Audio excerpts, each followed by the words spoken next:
வீட்டு கண்ணாடி ஆனாலும் கூட முன் வந்து நின்றால் தான் முகம் காட்டும். இங்கே மனதுக்குள் பல கோடி நினைவுகள் இருந்தாலும் உதடுகள் திறந்தால் தான் உதவிகள் பெறக்கூடும்.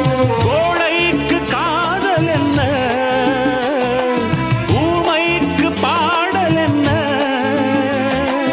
ஓ